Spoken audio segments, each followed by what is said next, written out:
gli ordini di architetti, ingegneri, che credo abbiano in questo momento molta attenzione, un coinvolgimento anche quasi emotivo per tutto quello che sta succedendo a Genova in questo momento.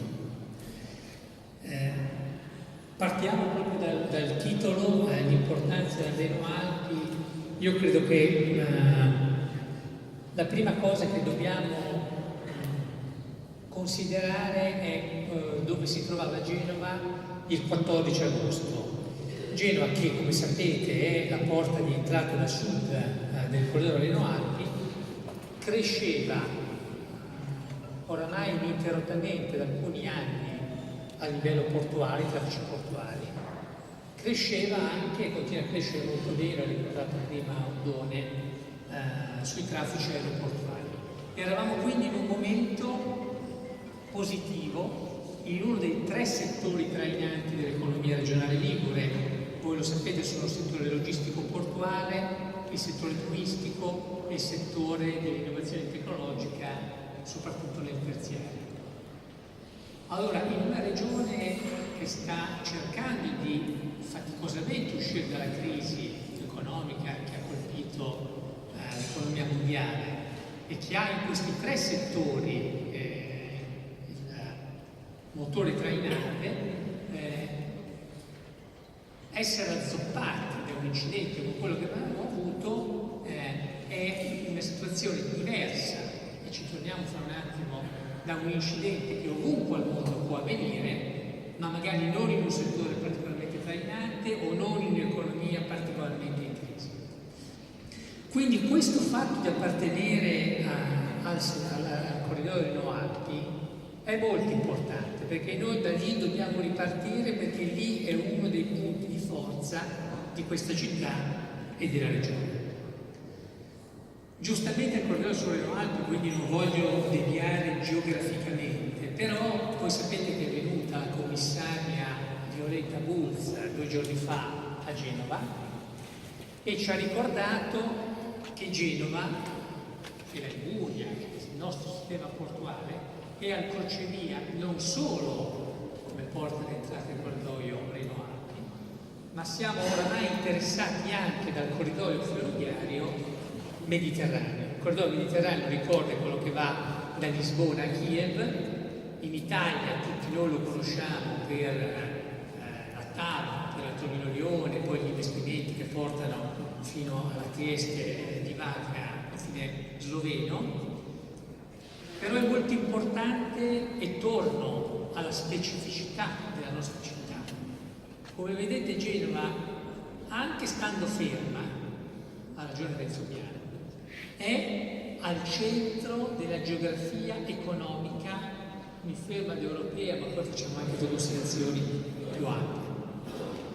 E noi siamo in questo momento interessati dal corridoio Reno Alpi che va da sud a nord e dal corridoio mediterraneo che va a est a ovest. Ovviamente in senso positivo. Cosa manca? Cosa c'è che possiamo fare di più per sfruttare pienamente questo vantaggio geografico, localizzativo e settoriale? Perché il settore sta andando bene. C'è un paragone immediato che voi potete fare. Qualche mese fa c'è stato un incidente molto significativo nel cuore dell'Europa a Rastatt.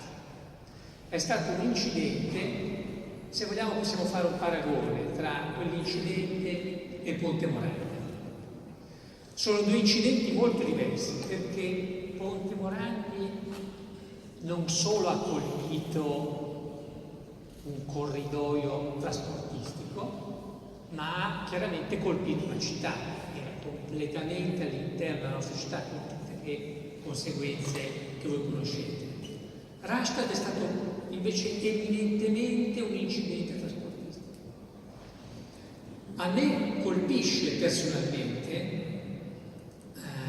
l'estrema risonanza che abbia avuto l'incidente di Genova mondiale. Io ero all'estero in quel periodo, immediatamente successivamente il posso assicurare era un argomento da prime pagine per gli angoli del mondo, ma dominava la componente incidente sulla città.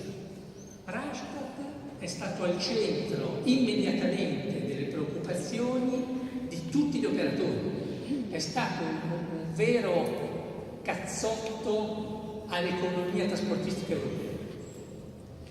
Questo per dire che noi a Genova, e le cifre che ha dato prima Salva, che sono state molto utili, sono state molto corrette, ha fatto capire la differenza che ancora abbiamo, no, tra la parte meridionale del corridoio e la parte settentrionale. Sono numeri con cui ci dobbiamo confrontare perché sono numeri estremamente solidi e veritieri.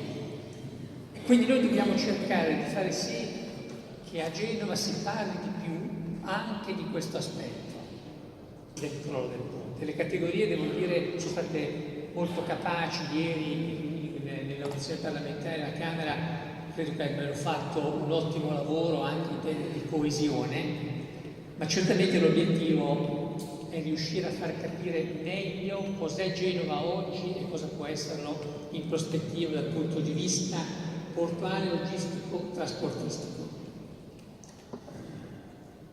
A parte questa considerazione sull'incidente, cosa manca? Ce lo ha detto in modo abbastanza chiaro, e ritorno alla commissaria europea quando è venuta lunedì.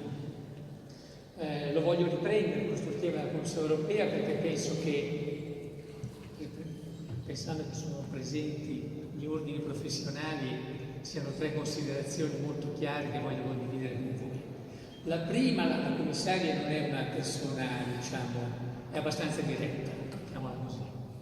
La prima è che non ci saranno sconti all'Italia e a Genova quando presenteremo progetti, a partire dal bando che sta per scadere il 24 ottobre, non ci saranno sconti in termini di qualità delle istanze per tenere conto della tragedia. L'Europa ha regole uguali per tutti, ci sono agenzie tecniche che valutano le istanze, quindi dobbiamo sapere che quando chiediamo fondi, sfruttando il fatto di essere nel corridoio Reno-Alpi, quindi abbiamo ampio accesso ai vari strumenti di finanziamento europea, non avremo sconti dal punto di vista della qualità progettuale. Dal punto di vista del merito, sono due le priorità che ci ha ribadito, credo l'abbia citate 4-5 volte in 10 minuti. Quindi la prima è l'accessibilità, l'intermodalità. Genova, differentemente dai porti del nord Europa, che tra l'altro hanno, l'ha detto prima bene Salva, una risorsa naturale che è anche Basilea, cioè il fiume, la via fluviale. I porti del sud Europa non hanno questa arma, quindi devono lottare molto sull'accessibilità nautica, che è buona, stradale, ma soprattutto ferroviaria. La commissaria ci ha detto che l'Europa, nonostante che in tanti anni non abbiamo spostato di molto la chiave di riparto intermodale, la strada continua a dominare, punta sulla ferrovia. Quindi dobbiamo, e noi lo faremo, presentare progetti sull'intermodalità, l'ultimo miglio ferroviario. La seconda è l'innovazione tecnologica. Il porto è una grande port community, al porto lavorano molte categorie di operatori, terminalisti, armatori, spedizionieri, agenti. Per il porto lavorano moltissime categorie, una su tutte i trasportatori, che siano su strada o su ferro. Tutto questo mondo, con le dogane, con l'amministrazione pubblica, dialoga. Oggi devi dialogare con strumenti digitali, informatizzati, applicazioni avanzate. Lì l'Europa darà solo. Il 24 ottobre scade il primo importante bando, l'ultimo bando sull'attuale periodo di programmazione scadrà a gennaio. Quindi noi genovesi dobbiamo, sfruttando il fatto di essere un corridoio, cercare di non mancare questi appuntamenti prima del nuovo periodo di programmazione 2021-2027. Mi avvio alla conclusione tornando su Reno Alpi. Il Reno Alpi, a mio parere, per noi genovesi deve essere un modo, tra virgolette, per uscire di casa. Per come funziona oggi l'economia dello shipping a livello mondiale, della logistica, dei trasporti, tutte cose che conoscete molto bene, occorre un salto di qualità. Un salto di qualità nella capacità nostra di sistema portuale di avere infrastrutture, servizi digitali avanzati, ma anche un salto di qualità nella tipologia di operatori che scalano, operano, servono il nostro porto. Genova, se è un corridoio del Reno Alpi, se è, noi non avremo mai il numero di Rotterdam, di Anversa, ma se è un porto core dell'Unione Europea, deve poter ospitare e lavorare con questo territorio. Genova già li ha, noi abbiamo Singapore a Praga, abbiamo tra poco APM, Maersk e Costco a Vado, siamo scalati da tutte le più grandi compagnie del mondo, abbiamo un prossimo terminal da parte di MSC. Io vedo positivamente avere questi operatori, più di uno di questi operatori, non un porto captive, diversi di questi operatori per Genova, perché questi operatori ci consentono di conseguire 3 risultati grazie anche al corridoio. Il primo, ed è l'unica puntualizzazione su quello che è una salva, io credo che il vero problema di Genova sia il costo del lavoro. Noi non siamo competitivi con i principali porti del Mediterraneo e dell'Europa in termini di costo del lavoro. Lì bisogna andare e senza ovviamente mettere a repentaglio posti di lavoro, ma dobbiamo traghettare una situazione, e penso che con questi grandi operatori sia più facile farlo, in cui aggrediamo questo fattore di svantaggio competitivo. Il secondo, l'ho già detto, sono le innovazioni tecnologiche, che con questi operatori è più possibile realizzare. Singapore è il più grande porto multi system del mondo. Il terzo, che portano volumi congruenti col fatto di essere la porta di accesso sud del corridoio. L'ultima cosa la dico a proposito del fatto che il corridoio è un uscire da casa, perché andiamo certamente a un livello europeo, ma il corridoio parla al mondo. Il 35% dell'import-export di Genova, come di Barcellona, viene dalla Cina.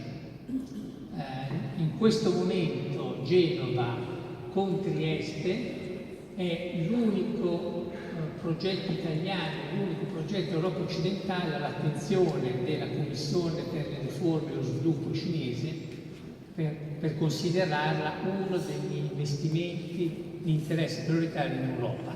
Questo lo dico per dire che Reno Alpi è Europa, ma è anche un'interfaccia sul mondo, e Genova è, per fortuna, coinvolta in una persona di questo. Grazie.